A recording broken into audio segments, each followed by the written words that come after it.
Hey guys, I'm here to recap Days of Our Lives for the week of July 21st through the 25th. You may have seen in the preview for this week on NBC.com that Eileen Davidson was to return. However, because of the news interruptus last week, we had to push, so that will now be on Monday. However, lots of interesting things happened this week. I believe this is the last big week for sweeps that's coming through July. So here we go. Teresa, at the beginning of this week, hired Aiden to be a lawyer for Brady because she's saying that, it was self-defense. And because she was the only witness, people are opting to believe her, even though it's Teresa.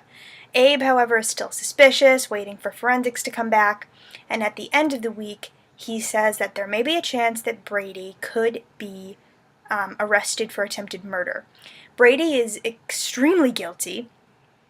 He decided to go to a meeting, which Maggie is so proud of.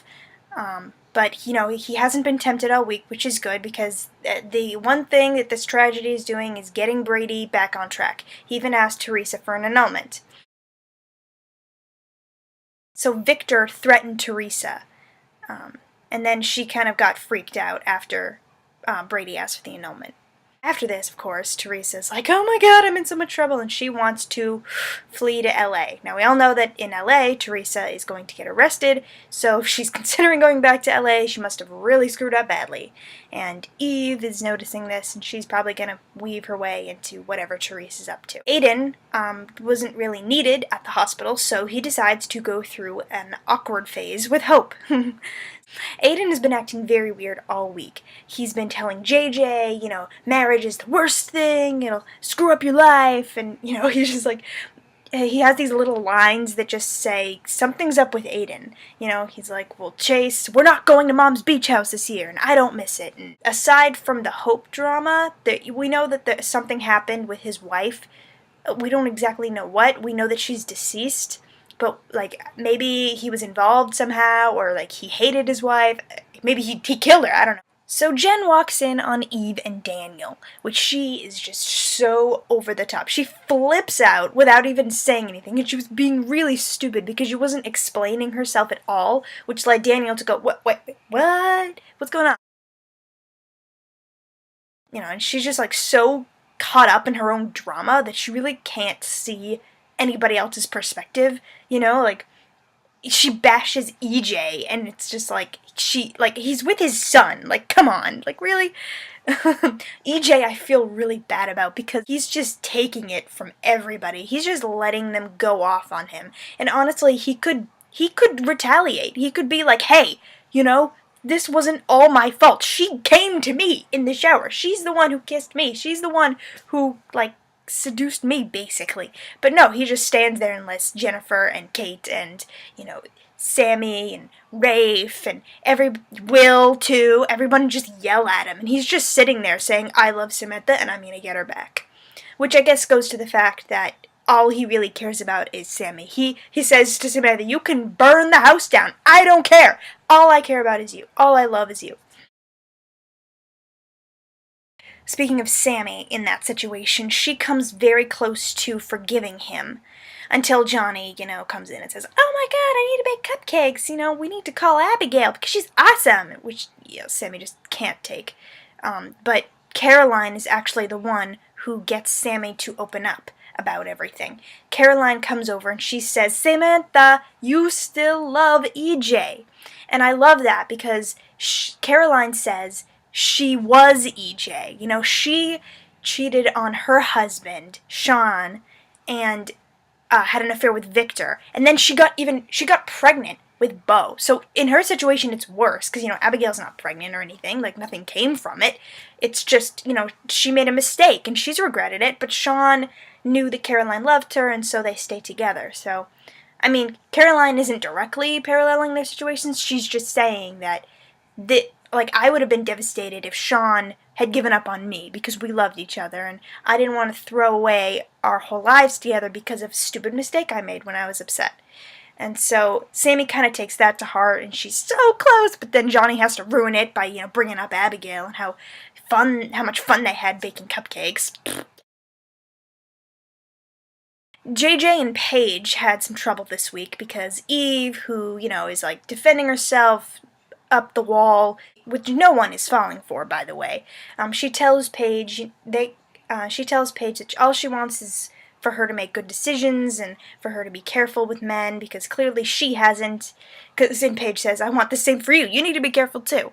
So Paige has this thing in her head. She says, her mom said, don't do anything that you don't want to do just because you don't want the guy to leave you. And so, she and JJ start making out, things get hot, and suddenly his shirt's off, hello, and then she's like, JJ, stop, I can't do this, and, he didn't respond right away, which gets her thinking, oh my god, all this guy wants is sex, and then she just kind of buttons her shirt and runs out. So we're gonna have to deal with that aftermath, in addition to all this lawsuit drama, which Nicole is just figuring out now, because she goes to Jennifer to try to apologize, and Jennifer says, I'm just so into myself right now, I don't have time for you, and Nicole's just like, you know what, this is your fault, this is not all my fault, you have to take some responsibility, you pushed him away, you're not doing anything to get him back, and you're being stupid. In other news with Nicole, Eric has a chance to become a priest again, but since there's so much crap going on with this investigation, and the church, I don't know what the protocol is with the bishops or anything, but apparently in the soap opera world you got to go to the Vatican if you have a serious problem. The little church in Salem that has a problem has to go all the way to the Vatican to solve it. So Eric and Nicole may be heading off for Italy soon to clear his name, which this may be where Kristen's going to fit into the whole deal. In other news, Rafe figures out Kate's feelings for him go even deeper when they have a little coffee, and he decides, hey, you know what, I'm making Jordan tell me her truth, maybe I should tell her that I slept with Kate. And Kate's like, no, you can't do that, which I think is a reverse psychology thing, to make him actually tell her because she wants them broken up.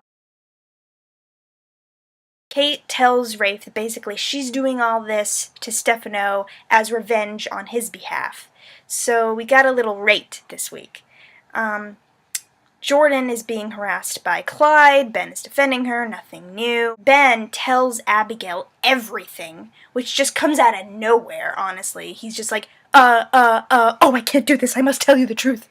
And they're both of their confessions to their secrets and both of their accepting each other's secrets is really unbelievable to me, because, he's just taking it, my girlfriend had an affair with a married man, and I'm just totally cool with it, because I'm keeping a secret about, my dad and my sister being in town that nobody knew about, and she's just gonna accept it, well, now we're even, It's kind of ridiculous, honestly. I think the Days writers could have done this a little better, but, maybe it's just the naivete of the characters that they're going for.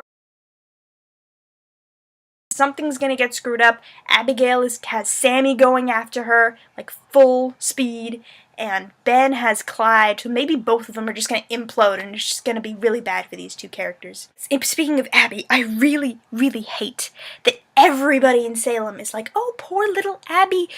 She's had a tough couple of years with her dad dying, and Chad, and Cameron, all these men taking advantage of her, and I'm just sitting there going, are you kidding me? Are you serious? Abigail even says, this is the first time I've gone after another person's man. Like, hello? Do you remember Austin? You almost ruined his and Carrie's marriage. Are you forgetting this? This is not the first time that this has happened. She says, oh, I want to take responsibility.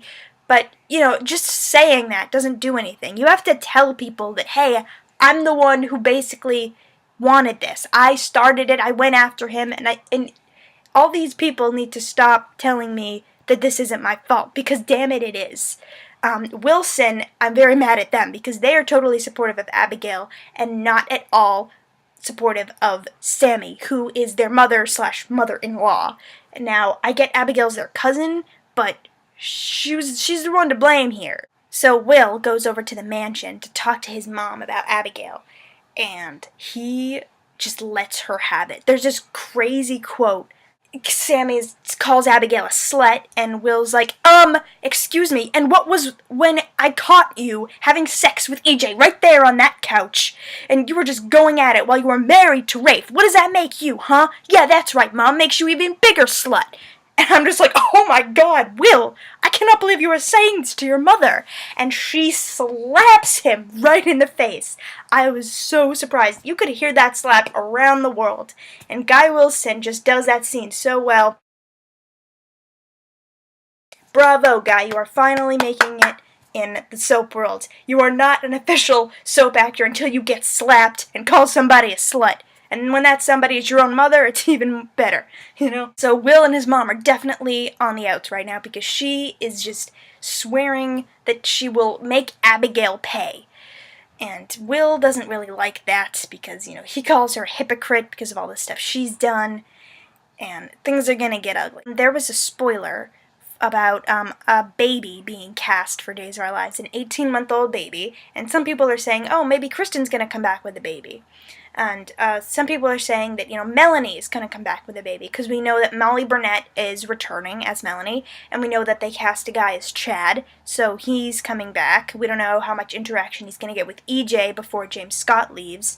My best guess is going to be Melanie's, because she left right before Gabby got pregnant, so the baby's going to be slightly older than Ariana, which means that, you know, 18 months is, you know, it's a pretty good guess. That's it for me, guys. I hope you enjoyed Days this week. I sure did.